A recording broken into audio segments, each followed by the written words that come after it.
আজ ভারতীয় ফুটবলে এক বিষাদগ্রস্ত দিন।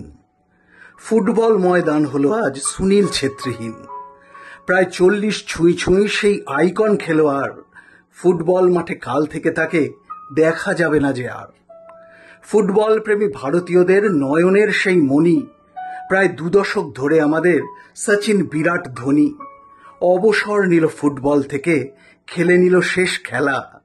6 জুনের এই সন্ধ্যায় তার যে বিদায় বেলা। সুনীল ছেত্রী নামটাই এক বিরাট প্রতিষ্ঠান, এনে দিয়েছেন দেশের ঝুলিতে কত শত সম্মান। যেই দেশে আজ ফুটবল খেলা অবহেলিতই প্রায়, ফুটবল খেলে সেই দেশে এত সম্মান পাওয়া যায়।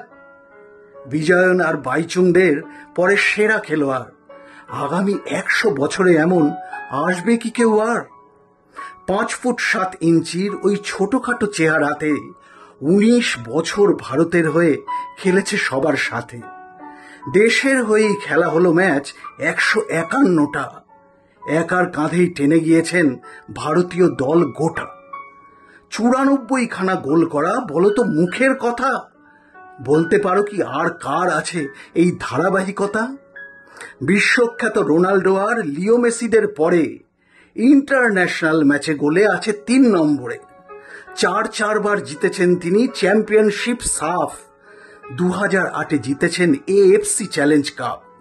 তাঁর আমলেই জিতেছে ভারত 3টে নেহেরু কাপ। 7 বার বর্ষসেরার জিতেছেন যে খেতাব। 2001-এ সিটি ক্লাব থেকে ফুটবল খেলা শুরু। দীর্ঘ 23 বছর পেরিয়ে আজও ফুটবল গুরু।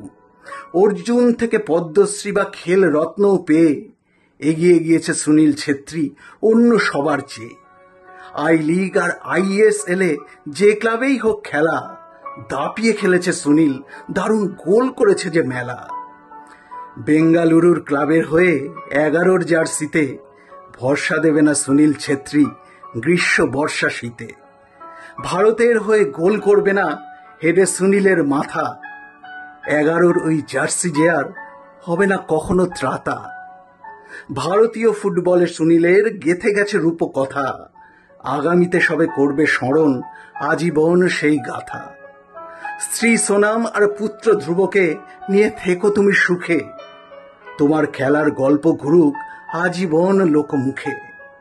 খেলোয়াড় হয়ে দিয়েছ অনেক, আশায় ভবিষ্যতে দেশকে যে দেবে আরো বহু কিছু, হয়তো অন্য পথে।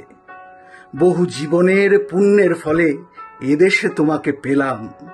যুগ যুগ জিও সুনীল ছেত্রী, সেলাম তোমাকে সেলাম।